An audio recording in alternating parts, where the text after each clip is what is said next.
lot of brands struggle with very siloed marketing efforts. So they have a social media channel running over here, they have an email channel running over here, they have an affiliate thing down here, and everything's kind of disjointed. So I think bringing it together as an integrated effort where the affiliate campaigns match the influencer campaigns, match the email campaigns, match the social campaigns, match everything, scales revenue. Hey everyone, I'm Scott Brandley. And I'm DJ Sprague. Welcome to the Cashflow Kings podcast. On this episode, we're going to talk about something that really impacts every e-commerce website, which is unlocking high margin cash flow. And today we've got a special guest, a real guru in the space, Jesse K. I have the esteemed honor of introducing him. In this episode, we're going to be talking about his experience and his feedback on how to create more cash flow for an e-commerce business. Jesse's the founder and CEO of Viber Media, a performance marketing agency that drives scalable digital growth for 8- and 9-figure brands. He specializes in email, SMS, paid social, and influencer campaigns. Jesse has worked with affiliates, business owners, and Fortune 1000 CEOs to deliver high-impact results. At the ripe old age of 16, he launched a podcast where interviewing leaders like Mark Cuban, Gary Vaynerchuk, sparked his passion for marketing. And after that, at the age of 17, he started his agency. He also worked at Goldman Sachs and then left to start Viber Media. And he's been featured in media outlets like the Wall Street Journal and ESPN. So it's fair to say he's probably a virgin to podcasting, but we'll welcome aboard anyway. Thank you, guys. I appreciate it. It's awesome to be here. Thank you both for having me. And I got to bring one of you around for an intro every room I walk in. I think I'd be a far more confident man in every situation. That was a great intro. I'll take that with me. Well, Jesse, let's jump right into the topic here. So tell us, in your mind, what are the top 3 strategies for unlocking scalable, high-margin growth for e-commerce brands? I think the first one is owning your list, which from the top level might sound a little bit confusing. So the way I look at it is I think there's always great opportunities to run and have your traffic coming in from a Facebook, a Google, a TikTok, any of that stuff. My fear on those, and the reason that I tell a lot of brands there's a cool sort of bolt-on opportunity without it of owning your list through whether it's email or SMS or data, is you can retarget those people and use it for everything. So you can use Facebook or TikTok or Google to bring people into the funnel. But once you have that name, you own that name. And whether you want to segment them for retargeting or for lookalike audiences or for any of that stuff, I just like having owned names to grow the business because you can't get turned off from that. If you have a customer list, you have a customer list. Nobody's disabling your customer list that you own. So that's number one.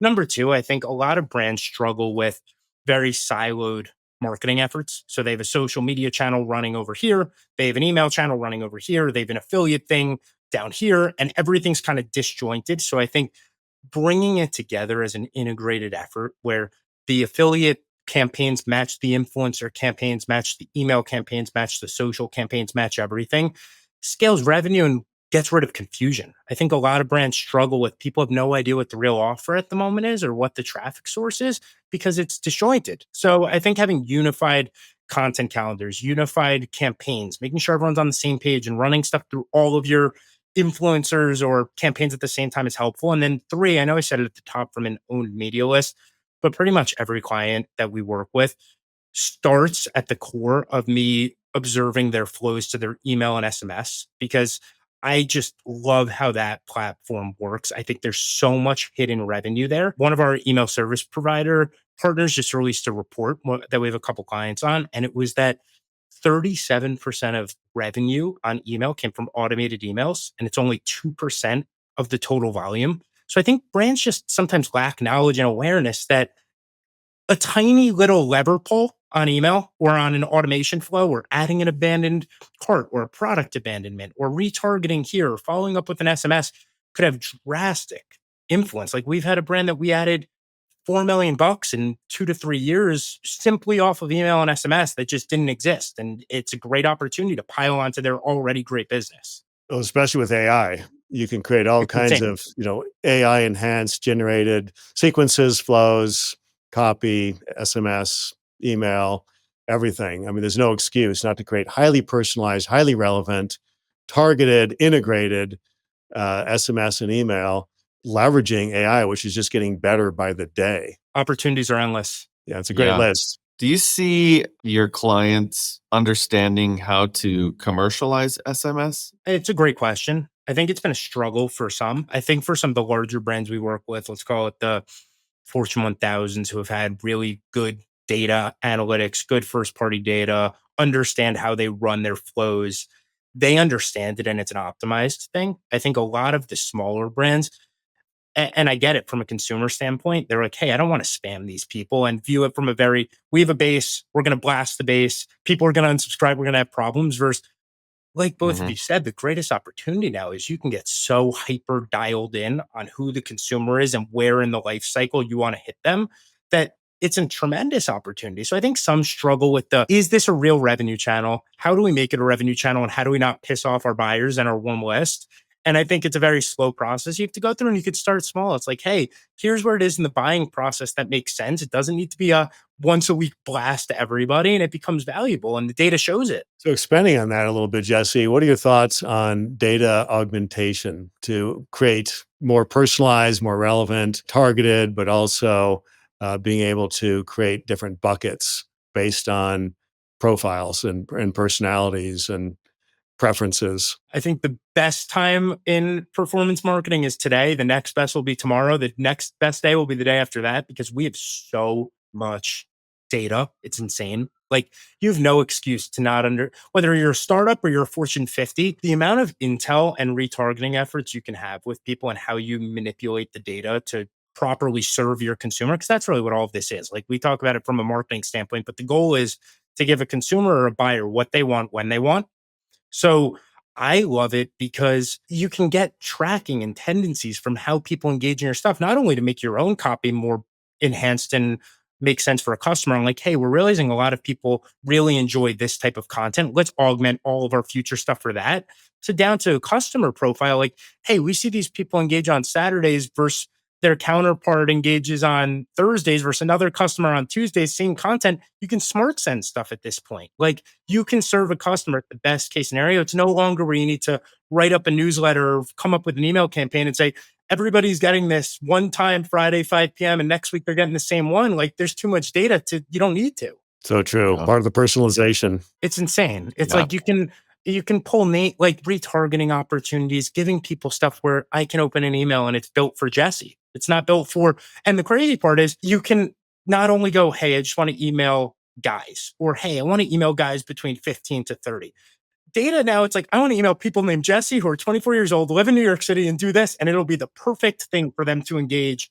I just think it's awesome. Like, and the way you can integrate everything, whether it's Shopify or any of these big platforms, where I can open an email, get a direct mailer with my name in it tomorrow, and then get a Facebook ad the next day, and it all makes sense. Like the flow makes sense, and the nurture Mhm. sequence makes sense. Where I'm not getting the same welcome ad 4 times. They know I've read the thing and then I get the follow up offer and then I get a thing. So I think I really do believe there's no excuse to not give great customer experience at this point when you're serving ads and bringing people on an integrated channel. And same thing for brands, it's just such an awesome opportunity. Yeah, for sure. Well, Great point. shifting from opportunities to misses, what do you think is one of the biggest mistakes that e-commerce stores are making? I think I'm going to give you two. I'll try and make them very short and concise. The first one that I see a mistake on is they get very focused on growing the business without making sure that they're keeping the customers long term. So I see a big Mhm. issue, especially in direct consumer, where they're like, we just want to crush first time buyers, let's get them in, but there's no retention effort. And it kind of ties into my second thing of like prospecting and running cold into warm leads for first time customers is so important. And we spend so much time on it. But I almost think it's more important to get your guys coming back as a second time returning customer and make them a very loyal, engaged fan. So those things kind of come together. I think a lot of businesses are just very focused on top of the funnel, top of the funnel, top of the funnel, which I am too. But I think there's a very, very important bolt on at the bottom of how do we get them excited and make them so excited that they want to refer out to their friends and bring people in. Because if you have a $200 AOV product in a business and you can get one person that wants to shout from the rooftops how excited they are about your product, that lifetime value of that thing could be Yeah. $2,000 if you pay attention to them. Yeah. So Yeah. true. Lifetime value is critical. So it's free money because you don't Free have to money. have the CAC, right? To keep acquiring, which is always the most expensive part of marketing, is acquiring that new customer. But if you can resell, and get referral business, then your CAC goes to the floor and your profits go to the roof. So, Jesse, what's one client success story you're most proud of? I think there's a couple that get me really excited, but if I want to continue on from the one that I started earlier about that brand on email, I think that's a great one. That makes sense. It was a growing business. A majority of their business was not direct to consumer and they wanted it to be direct to consumer. And email was a channel where they probably had 20 or 30,000 email subscribers on it. There wasn't a real plan there on how to grow it. They weren't using it. Maybe they did $25,000 in revenue that year off of it from like two big blasts. And we went Mhm. in, optimized, built a real funnel. They now have 140,000 email contacts, another 40,000 on Mhm. SMS. They do about 1.5 million on email a year, growing 55% a year.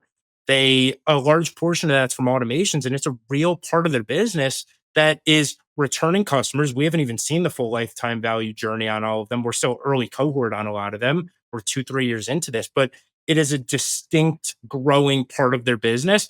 And it gets me excited. Like there's a real opportunity there for so many brands where you'd see this business and be like, they definitely have a real email flow. And there wasn't. And it's just so much untapped opportunity. And it caused a lot of fun client success stories. Well, and that's kind of the world you live in, right? You're looking for untapped opportunities and how to maximize those for your clients, right? So, tell us a little bit about your company, Viber Media. What do you do and what makes you different? Totally. So Viber Media, I originally started, like DJ, I think you said, I literally started the business when I was 17. And at that point, it was doing something very different from what it does now. And it evolved over time. But at its core, I like to think of us as data driven performance marketing shop that has a little bit of a young skew on it from the way we look at things and more so, like I've worked in all scopes. Like we've worked with Fortune 100s. I worked at Goldman. We've worked all the way down to small businesses growing and explaining how that process works. So, and also I say this to all of our clients, like if we're taking you on, you're working with me and it's not like we're not a massive agency at this point. You're not hiring me and I'm staffing you off to some random person. I'm never hearing it about it again. Like I will treat any referral or person where if it's a good fit, we're only taking on good fits and you're going to work with me and I will be a point of contact throughout the entire journey. And we have a bunch of really great tech and tools that we don't need to get into unless you guys want to, that I think really validate the value there. But the way I look at it, it's like if you want an integrated full service shop on email, performance, paid, social, we can do all of that. And I think we have really good subject matter expertise for a lot of scopes of businesses, ranging from massive ones to really fast growing startups. That's great. Like more of a boutique, high touch agency that really understands the importance of an integrated strategy, which unfortunately most don't. You've got the email team, you've got the retargeting team, you've got the sales team, you've got the social team, and everybody's doing different things. And like you said in the beginning, it's a hot mess. It's a hodgepodge of messages.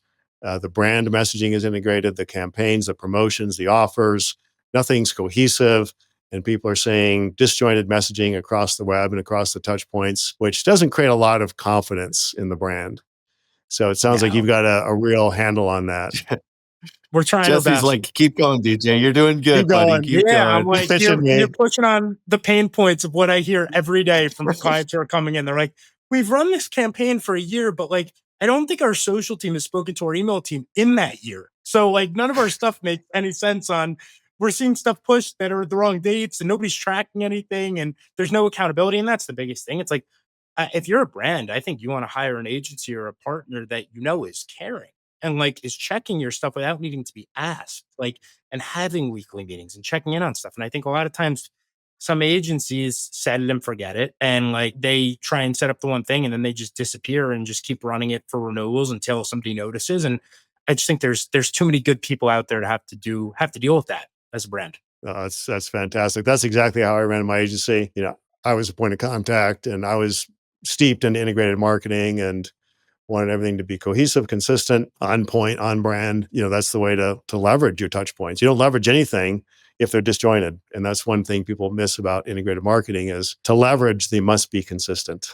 Otherwise, it's not Totally leverage. agreed. Okay. You ready for this one? I will try my best. The big $1 million question, Jesse. So as an expert, what would you say is the one thing that an e-commerce brand can do today to leverage their cash flow and make an additional $1 million? I think there's two steps to the process. Number one is actually set a real benchmark on where you're at today. It's the number one problem I see with a lot of these brands.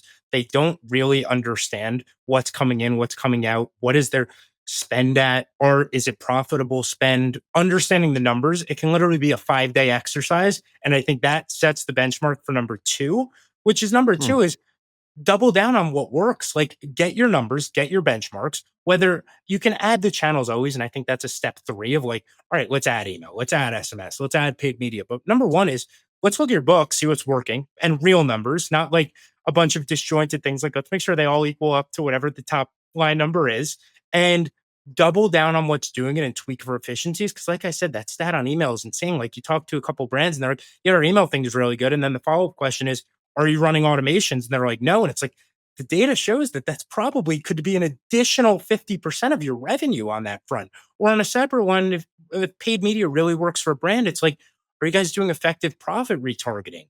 Or you can go a million different verticals. But the number one thing when we come into a thing that I see with a lot of problems is number one, transparency of the numbers, doing a deep dive into it, making sure you know what your benchmark is. Number two, optimize the existing channels and double down on what works. And number three is bolt on new stuff that ties into the core messaging from one and two. Wow. Excellent. Yeah, that's amazing advice. I'm sure there's been lots of times when you're just sitting there like, I need to know your numbers. You need to know your numbers. What are you doing? Where are the I had- numbers?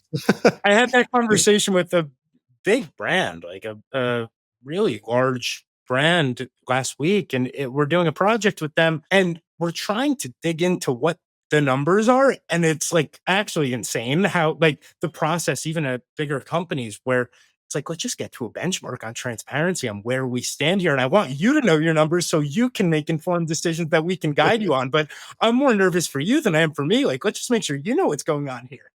Mm-hmm. Yeah, Great that's awesome. point. Great advice, man. So, what is the best way that people can contact you, Jesse? Best way, our website's vibermedia.com, V as in Victor, Y as in Yankee, BER media.com, vibermedia.com. You can email me if you have any questions. Anybody that comes from this show, even if they just want to chat and get stuff, I promise I will treat anybody that comes from this show with the most help I can, whether we're the right fit, somebody else is the right fit. I will try and refer out, give feedback however I can. So you can email me, Jesse, which is JESSE at vibermedia.com. I'm sure you'll put my socials in the show notes, but on Instagram, Twitter, anywhere, LinkedIn, anywhere you'd probably expect to see somebody, I'm there. But you can feel free to reach out to me, Jesse at vibermedia.com, and I'll try my best to help out however I can. Fantastic. And I can speak from experience. You reply quickly, and we'll put all that in the show notes. And we really appreciate having you on the show, sharing your expertise, your insights. You know, obviously a Gen Z, young, aggressive, enlightened entrepreneur and agency owner. And we really appreciate, you sharing your perspectives and your case studies and what you're doing differently. And just want to remind everybody to go to reputationking.com and download your free copy of Reputation King to learn how to expand your business through reputation management. So, Jesse, have an amazing day. And thanks again. And everybody, we look forward to seeing you on our next episode.